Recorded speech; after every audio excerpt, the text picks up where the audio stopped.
Y el Ministerio de Justicia no tiene la capacidad de fiscalizar adecuadamente si lo reseñado en esos documentos se ajusta a la realidad.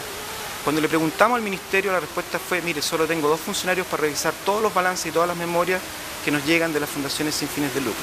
De modo que el Ministerio se ha ido transformando en un simple buzón receptor de estos documentos y no tiene capacidad de fiscalizar si lo que estos documentos dicen es verdad, si se ajusta a la realidad o no. Con el agravante de que estos documentos finalmente son despachados en legajos sin número de identificación al Archivo Nacional, lo que condena al solicitante, o sea, a nosotros, a iniciar una búsqueda prácticamente a ciega en los 17 kilómetros de pasillos y estanterías que hay en el archivo. El Consejo para la Transparencia, creemos nosotros, debiese tener financiamiento para hacer un seguimiento al archivo adecuado de los documentos, oportuno y rastreable una vez que salen de la entidad pública que los custodia inicialmente. En el fallo de la Corte de Apelaciones respecto a la disputa CIPER-Fundación Futuro, los ministros que lo pronunciaron establecieron que si bien los balances de las corporaciones sin fines de lucro deben ser públicos, no se aplica el mismo criterio para sus actas de directorio. La importancia de contar con esas actas quedó demostrada en nuestra investigación periodística sobre la hasta entonces desconocida Corporación de Estudios Estratégicos que encabezó el exministro de Defensa Patricio Rojas al finalizar su periodo como ministro de Defensa del gobierno de Patricio Aylwin. A través de las actas de esa corporación descubrimos la participación en ella del excomandante en jefe de la FACH, general Ramón Vega, un hecho que el exministro había negado públicamente. Así que por lo mismo nosotros esperamos que el Consejo para la Transparencia no haga suyo esos argumentos y que se los deje a la Corte si es que quiere reiterarlos. Otro problema usual que hemos detectado y que podría subsanarse con una ampliación de los recursos destinados al Consejo para la Transparencia son las fallas en la plataforma de ingreso de solicitudes por Internet. Las más recientes que hemos enfrentado son con el sistema del Ministerio del Interior, que nos ha obligado a entregar nuestras solicitudes por mano. Esto tiene la dificultad de que después se entorpece hacer el seguimiento de la solicitud, porque no se ingresa con un código y queda expuesta a perderse. Y nos ha pasado en distintas entidades que cuando vamos a preguntar por nuestra solicitud, nadie sabe dónde está, porque como llegó por mano, llegó por sobre, con un timbre, en la oficina de partes se perdió, o en su camino a algún despacho se perdió, y a veces eso puede ser bastante favorable para la autoridad que no quiere dar a conocer alguna información. Nos parece que el Consejo debiese contar con fondos que le permitan chequear el buen funcionamiento de las plataformas de acceso por Internet, o en su defecto, para hacer el seguimiento de las solicitudes que se hacen por mano. De nuestras 240 solicitudes, muchas rebotaron porque la solicitud fue considerada genérica o porque abarcaba un periodo muy extenso, porque no identificaba debidamente los documentos que se pedían o porque, y esto es muy habitual, distraían a funcionarios de sus labores habituales. Esto nos llevó a la conclusión de que información que antes era accesible, más abierta, con algún grado de esfuerzo en el reporteo, ahora estaba más cerrada. Hemos comprendido que existen organismos donde el filtro formal es clave para disminuir el número de solicitudes, porque la canasta de peticiones que le llega es muy grande. Hay reparticiones públicas que reciben cientos y hasta miles de solicitudes, como el Ministerio de Defensa, la Dirección del Trabajo, Carabineros, Subsecretaría de Educación, CONAMA, entre otras. De nuestra experiencia entendemos que en ellas hay un primer filtro formal, clave para achicar ese canasto gigante de solicitudes, porque de lo contrario se vuelven locos con el volumen de trabajo. Entonces, creemos que el Consejo debe poner atención en que frente a solicitudes similares hay diferencia de criterio para aceptarlas en un organismo que está más desahogado y en otro donde efectivamente ya están medio ahogados con la cantidad de solicitudes que reciben. Eso nos parece que revela una flexibilidad impropia. Existen reparticiones donde la gente se ha entrenado para responder las solicitudes y reciben 1 o 2 al mes, como les contaba, y es altamente probable que esos funcionarios colaboren con entusiasmo. Por eso es aconsejable fijarse en las estadísticas de recepción de las instituciones a las que dirigimos nuestras solicitudes, porque hay ministerios y reparticiones que reciben miles de solicitudes y donde hay funcionarios que se dedican exclusivamente a ver que faltó el RUT, faltó el apellido, faltó tal número, faltó la dirección, faltó el teléfono, faltó el correo electrónico y la deniegan de manera sumaria. Cuando uno dirige una solicitud a una entidad colapsada, hay que fijarse bien en que no sea una solicitud muy extensa y que se describa muy claramente lo que se busca, evitando definiciones amplias. Una estrategia para los periodistas, que a nosotros nos ha resultado, es dividir la solicitud y despacharla por capítulos. Además, eso permite esconderle un poco la pelota a los funcionarios si uno quiere que ellos no se enteren de qué es lo que realmente se está buscando. Entonces uno deja el filete para el final. Hay otro elemento preocupante porque información que antes era abierta, consultable en un mesón, en un archivo público, ahora se ha cerrado y te piden que llenes el formulario de acceso a información pública. Nos pasó con el Ministerio de Justicia, cuando pedimos los balances de las corporaciones sin fines de lucro por segunda vez. La primera vez no tuvimos ningún problema, la segunda llena el formulario. Nos pasó con la Fiscalía Nacional Económica al solicitar expedientes que antes eran públicos y consultables en un mesón, ahora hay que llenar el formulario de acceso a la información pública. Nos pasó con una dirección regional de CONAMA cuando solicitamos el expediente de evaluación de impacto ambiental.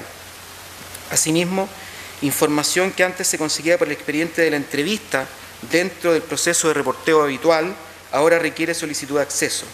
Nos ha sucedido con el director de Finanzas de la Cámara de Diputados, cuando estábamos solicitando información acerca de las asignaciones económicas que reciben los diputados. Nos pasó en la Municipalidad de Santiago cuando pedimos información sobre la recepción definitiva de las obras en el Hotel Carrera convertido en Cancillería, y más recientemente cuando solicitamos al MOP información acerca de la licitación que entregó a la empresa JCE en Concepción trabajos por casi $1 millón y tanto de dólares para demoler edificios que estaban con daño tras el terremoto, en circunstancias que esa misma empresa tenía varios edificios dañados. Y entonces cuando pedimos la entrevista con la autoridad, lo que se nos dijo es solicítela por acceso a información. La gravedad de esto es que cuando uno solicita por acceso, se establecen 20 días hábiles para responder y que son prorrogables por 10 días más. Eso, como son días hábiles, se convierte en 40 días. Nosotros hablamos de la cuaresma, la cuarentena en que nos dejan, ¿cierto?, a la espera, y muchas veces para que nos respondan que no nos van a entregar la información. Nosotros hemos formulado ahora una veintena de solicitudes relacionadas con los gastos que ha hecho el gobierno en materia de reconstrucción. No hemos escrito los artículos todavía, así que no voy a darles detalles, pero los pueden ver después en los reportajes que vamos a hacer, están muy entretenidos, vienen interesantes. Y hemos recibido varias respuestas que nos piden ir a visitar amablemente la oficina de partes para revisar cerros de archivadores, en circunstancias que después hemos comprobado por otras vías que existían documentos que resumían toda la información. Parece que nos querían cansar, pero no lo consiguieron. El Ministerio de Educación, por ejemplo, nos señaló que no tenía ninguna información acerca de las donaciones de la campaña Chile Ayuda a Chile, de la Teletón, que se hizo en marzo del año pasado, después del terremoto, y que registra donaciones por 45.000 millones de pesos para reconstruir escuelas. Entonces el Ministerio nos responde que no tiene esa información.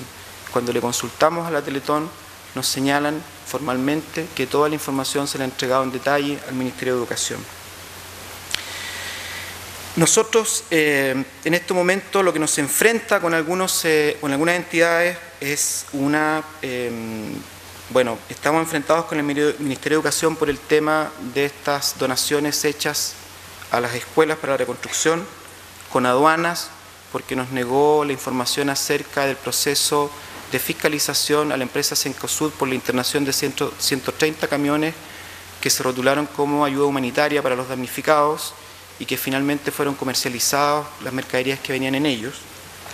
Y con el Ministerio de Defensa, porque solicitamos todos los gastos que se van a hacer con fondos de la Ley Reservada del Cobre y que son de beneficio para la población civil. De estos montos destinados para la reconstrucción a través de la Ley Reservada del Cobre, hay 600 millones de dólares que están destinados para la reconstrucción de infraestructura de las Fuerzas Armadas.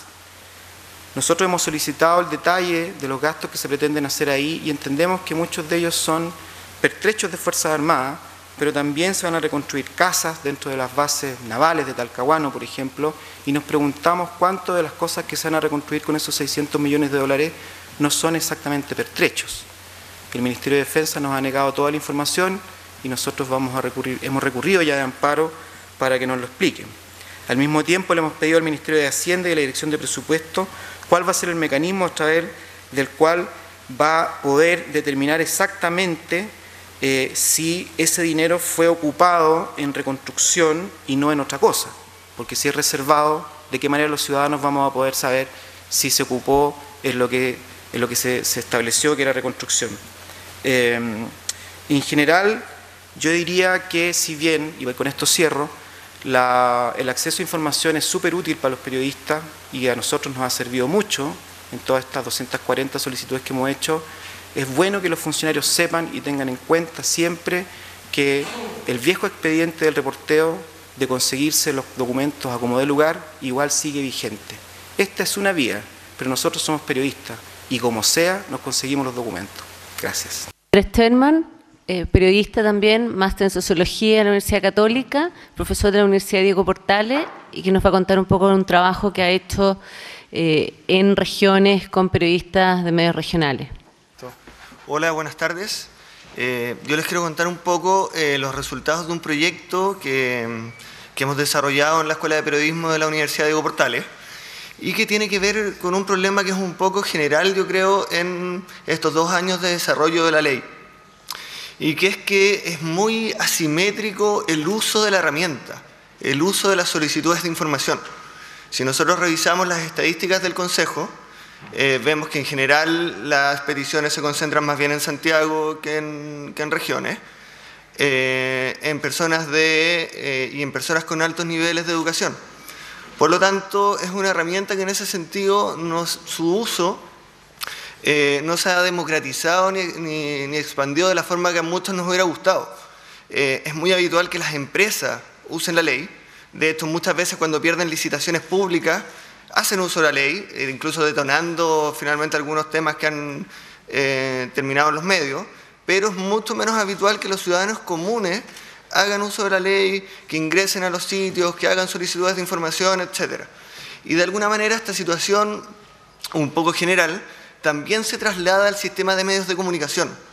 Lo que nosotros vemos es que los medios en Santiago y en general los medios más grandes, salvo algunas excepciones, son los que han usado o los que han probado de manera más intensa las potencialidades y los beneficios que tiene la ley para hacer periodismo de investigación y que es una herramienta bastante subutilizada o con muy poca presencia en los medios de comunicación de regiones o en los medios de comunicación de Santiago, que son medios más pequeños, con redacciones más pequeñas, con menos recursos, con menos posibilidad de capacitación, etc. Y en ese sentido decidimos emprender este proyecto que contó con el apoyo del Open Society Institute, que es una organización, una fundación internacional, en que organizamos 3 jornadas de capacitación orientadas, digamos, exclusivamente a periodistas, a profesionales que trabajan en medios de comunicación, de medios pequeños, de medios intermedios que llamamos, y en el caso de regiones era abierto absolutamente para todos los medios de comunicación. Realizamos 3 jornadas, una en Santiago, otra en Concepción y la otra en Valparaíso. La idea nuestra es extender el programa este año con otras 3 nuevas capacitaciones. En términos así preliminares, queremos hacer una en Arica, queremos hacer otra en Punta Arenas y otra en Valdivia, para poder seguir manteniendo vivo, digamos, este proyecto que creemos que puede tener resultados importantes y creemos que es necesario. El taller básicamente, o la capacitación, tenía como 3 objetivos. Uno es incrementar el nivel de conocimiento de la ley de acceso. O sea, el nivel de conocimiento de la ley de acceso en medios pequeños y sobre todo en regiones es bajo. Se sabe que existe la ley, se conocen muy pocos detalles, se desconoce cómo formular solicitudes de información. En ese sentido, el nivel de conocimiento de uso es bastante bajo. Entonces, el primer tema era partir por haciendo cierta comunicación o incentivar el conocimiento de la ley. Después, promover investigaciones periodísticas. De hecho, los talleres estaban armados de esa manera. O sea, habían algunos módulos teóricos que lo que buscaban era tener una aproximación general a la ley, hacer distinciones entre transparencia activa y transparencia pasiva, etcétera, etcétera, pero que en el caso de cada uno de los asistentes culminaban con una solicitud de información que era un tema, era una pauta de cada uno de los periodistas, que la idea era desarrollar esa pauta, complementarla eventualmente con otras fuentes y con otras entrevistas y transformarla en un producto periodístico que se publicara en cada uno de sus medios. O sea, siempre el taller estuvo pensado desde esa lógica, no de que incrementaran sus conocimientos respecto a la ley, sino que además la pusieran en práctica la ley y ojalá publicaran en sus medios. Y como tercer objetivo declarado, que tiene que ver con lo que hablamos al principio, contribuir a cerrar un poco esta brecha, esta asimetría tan fuerte entre los medios, entre el uso que hacen de la ley los medios de Santiago y los medios de regiones. Como el tema era la publicación, hacia nosotros fundamentalmente nos interesa